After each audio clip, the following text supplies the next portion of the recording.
Corona की स्थिति पर प्रधानमंत्री नरेंद्र मोदी ने कई राज्यों के जिला उपायुक्तों से संवाद किया। इस दौरान पीएम ने कहा, कोरोना का रूप बदलने में कोरोना माहिर है, हमें भी बदलनी होगी रणनीति। गंगा के किनारे शव को दफनाने को लेकर राहुल गांधी ने केंद्र सरकार पर कसा तंज। ट्वीट करके कहा, गंगा मां रेत से दिखता हर शव का कपड़ा कहता है, उसी रेत में सर दफनाए मोदी सिस्टम रहता है।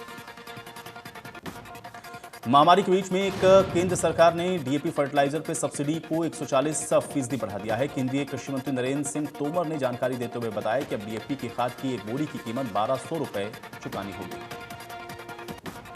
सीएम मनोहर लाल ने भी केंद्र सरकार के द्वारा डीएपी फर्टिलाइजर पे सब्सिडी को 140% बढ़ाए जाने के फैसले पर धन्यवाद किया। सीएम ने ट्वीट करके सरकार के फैसले को सराहा। कांग्रेस नेता किरण चौधरी ने डीएपी खाद की सब्सिडी पर तंज कसते हुए कहा कि जितना दाम बढ़ाया उतना कम कर दिया, क्या यही किसान के विकास का मॉडल है? किसान नेता राकेश टिकैत ने केंद्र सरकार पर निशाना साधते हुए कहा कि आंदोलन को सिर्फ 6 महीने ही हुए हैं। सरकार जब तक तीनों कृषि कानून वापस नहीं लेती तब तक यूं ही धरने पर बैठे रहेंगे। हिसार के मसूदपुरा और डाटा गांव के बाद महजद गांव के ग्रामीणों ने भी लॉकडाउन का बहिष्कार करने का ऐलान कर दिया है। महजद गांव के लोगों ने किसी भी तरह की सरकारी मदद नहीं लेने का फैसला किया। कोरोना के मामले बढ़ने के साथ ही पुलिस भी सख्त है। भिवानी एसपी ने बताया कि पुलिस कोरोना से लड़ने के लिए पूरी तरह से मुस्तैद है। एसपी ने बताया कि उल्लंघन करने के मामले में 1000 से ज्यादा चालान काटे गए। फरीदाबाद के सतपुरा गांव में बने आइसोलेशन सेंटर में सुविधाओं का टोटा है। ग्रामीणों का कहना है कि इस सेंटर में सिर्फ टेम्परेरी 5 बेड रखे गए।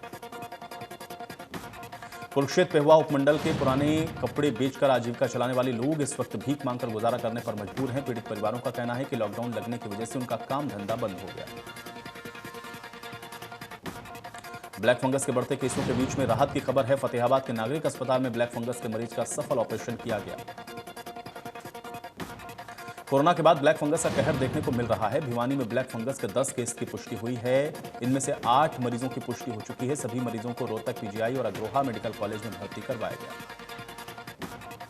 पंचकुला जिला कोर्ट परिसर में डिस्ट्रिक्ट लीगल सर्विस अथॉरिटी की तरफ से तीसरे वैक्सीनेशन कैंप का आयोजन किया गया। इसमें जिला कोर्ट के कर्मचारी और अधिकारियों को वैक्सीन लगाई गई। नूंह के लघु सचिवालय में पत्रकारों के लिए वैक्सीनेशन कैंप का आयोजन किया गया। जिले के पत्रकारों ने कैंप में वैक्सीन की पहली डोज लगवाई। फतेहाबाद में स्वास्थ्य विभाग कोरोना के मरीजों के इलाज के लिए योग का सहारा ले रहा है। नागरिक अस्पताल में बने कोरोना आइसोलेशन वार्ड में पीपीई किट पहनकर योग स्पेशलिस्ट मरीजों को योगा करवा रहे हैं। कुरुक्षेत्र के पेहुआ में जरूरतमंदों को 1 महीने का कच्चा राशन बांटा गया है। खेल राज्य मंत्री संदीप सिंह ने हल्के के जरूरतमंद लोगों को कच्चा राशन बांटा। करनाल में पुलिस ने हत्या के प्रयास, लूट, डकैती, स्नेचिंग, चोरी और अवैध हथियार रखने जैसी वारदात में शामिल 4 आरोपियों को गिरफ्तार करने में कामयाबी हासिल की। आरोपियों के कब्जे से अवैध पिस्तौल बरामद की गई। साइबर सिटी गुरुग्राम के बादशाहपुर में 1.5 दर्जन दबंग ने 60 वर्षीय बुजुर्ग पर जानलेवा हमला कर दिया। फिलहाल बुजुर्ग रमेश की हालत नाजुक बनी है। झज्जर के गांव में बुजुर्ग महिला की नहर में डूबने से मौत हो गई है। महिला की नहर में डूबने के असली कारणों का खुलासा नहीं हो सका। कुरुक्षेत्र के शाहबाद में ट्रक चालक की लापरवाही के चलते कई लोगों की जान बाल बच गई, लेकिन एक ढाबे की बिल्डिंग को नुकसान पहुंचा। हरियाणा में कोरोना संक्रमण की रफ्तार कम हुई है। पिछले 24 घंटे में प्रदेश में कोरोना के 6818 नए केस मिले हैं, जबकि 153 मरीजों की मौत हुई है। देश में कोरोना के मामलों में लगातार गिरावट हो रही है। 24 घंटे में सामने आए 2,76,000 से ज्यादा नए केस, 3,876 मरीजों की मौत हुई।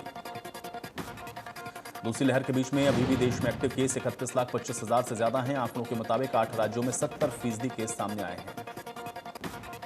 महाराष्ट्र में कोरोना के केस लगातार कम हुए हैं। एक दिन में महाराष्ट्र में कोरोना के 34,031 नए मरीज मिले हैं, जबकि 51,000 से ज्यादा कोविड मरीज ठीक हुए हैं। 594 मरीजों की जान चली गई। दिल्ली में भी लगातार केस घट रहे हैं। 24 घंटे में 3,846 केस मिले हैं। 235 मरीजों ने दम तोड़ दिया है। दिल्ली में अब 45,000 से ज्यादा केस एक्टिव हैं।